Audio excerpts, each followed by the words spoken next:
The wife of accused killer Walter Marsh has given chilling details to the Supreme Court in Sydney about her husband's alleged confession.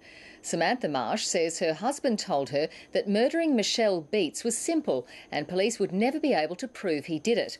The defence says there was no confession and her evidence isn't credible. Walter Marsh has pleaded not guilty to murdering his former boss, but according to his wife, he readily admitted to the crime on the night Michelle Beets was killed. Samantha Marsh said she met her husband at Chatswood that evening, and as they walked, he told me that it was done. He said, "I did it, let's go home." Mrs Marsh said things didn't go as expected because some people walking a dog saw him and he had to run off. The court heard he wasn't sure Michelle Beets was dead when he fled her home.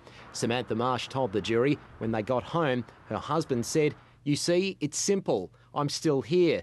I'm not even sweating." Earlier, the jury was told Walter Marsh's contract as a nurse at Sydney's Royal North Shore Hospital wasn't renewed. The US citizen had to be employed to stay in Australia and had several job applications knocked back. Samantha Marsh said when he heard he hadn't received good references, he was convinced that Michelle Beets was to blame. Prosecutors say Marsh was at least $45,000 behind in child support payments in the United States and feared losing his American passport.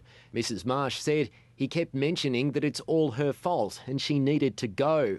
Samantha Marsh also said her husband owned 2 knives and once practised his technique on her.